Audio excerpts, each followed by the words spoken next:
We got the brand new piston and rings on this. Check it out. It's been installed, and there's the vehicle. I'm just gonna show you guys how to install the rings on the piston here, and we're gonna be installing this piston rod, piston together to the block, to the crank, and we'll bolt it down. So stay tuned. Let's go.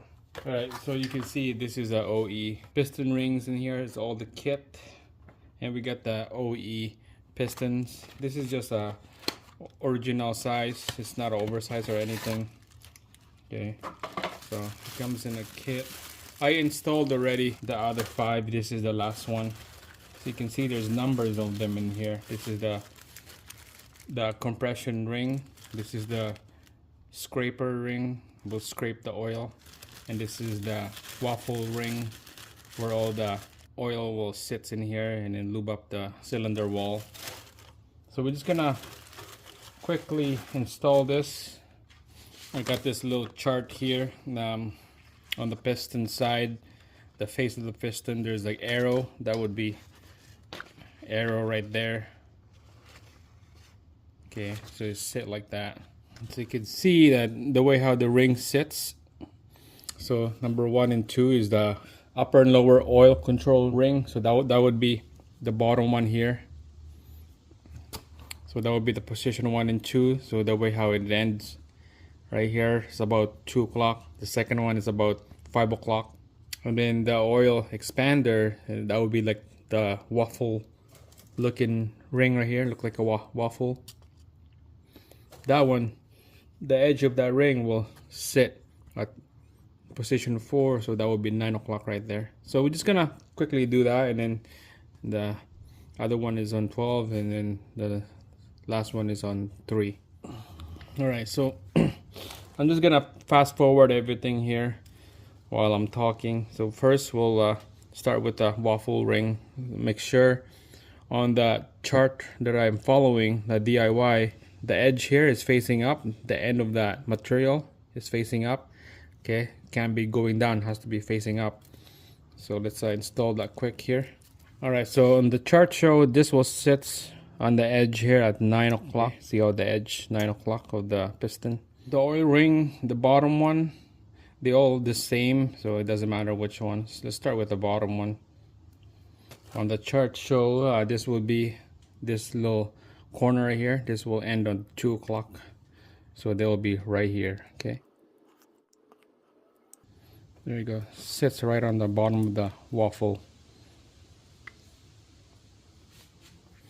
All right, the upper oil ring, this edge right here will sit on 5 o'clock, right down here. This goes on top of the waffle ring for the oil. There you go. Give a little bit of press all around, and you know that it's seated right. The next one is the scraper ring, the bottom ring position. That would be this one right here, number 2. There's a mark right there, said top, so make sure that one's facing up on top. And the number 2 is position number 5, so 12 o'clock on that one, just like this. Start the corner, just like that. There you go. All right, last one, the top ring is the compression ring. 3 o'clock on that one right there. So that would be down like this. On this compression ring, there's a dot here, or a mark. Ring right here is a dot. Dot means it's facing up. Some of other brand, it would have marking, but on mine is a dot right there. So the dot face up, and we'll put this one on the 6 o'clock right there on the piston. Go around, and there you go. Done. That's how you install these rings. Alright guys, so there's all the piston with rings, original rod, and original rod bearings. There's nothing wrong with the rod bearings on this one. There's no marking, so I'm gonna reuse those. The old one was really bad. Here, I'll give you one example. Here's the old one. Look at the compression ring on the top, the scraper ring in the middle. It's not even coming out of the piston.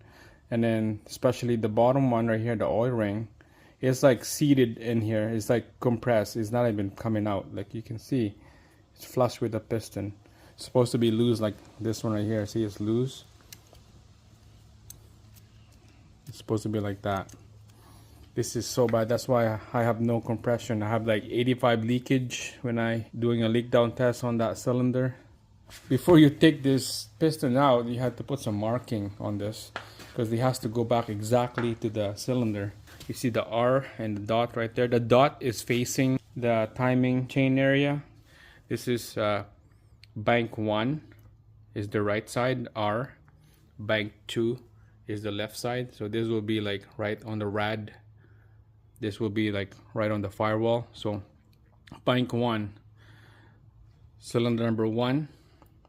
So I have the mark right here already. Before I took this out, I put marking on the rod and the piston, on the old piston. So 1, cylinder 1, 2, 3, 4, 5, and then 6. So you have to put marks because they have to go back exactly the same with this rod and rod bearing into the block. You see this little groove in the middle here, this U shape. Yeah, they face up when you install. Same thing with this one, they facing up like that. You can see that L and then the arrow facing this way. Yeah, with that dot as well, you can look at the dot. It goes face the timing chain area. This is the timing chain right here.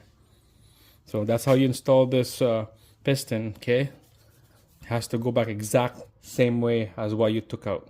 All right, let's give this piston a bath, and then we'll clean the cylinder bore, clean it up. You can hone this thing, but there's some markings in there. It's still crisscross pattern mark, still okay. All right, I'm just gonna use this steel wool here. It's not gonna scratch anything. Steel wool, see, look at that, the glaze is still there. It's not bad. Just give a good quick clean around the bore of the cylinder, and then we'll install the pistons.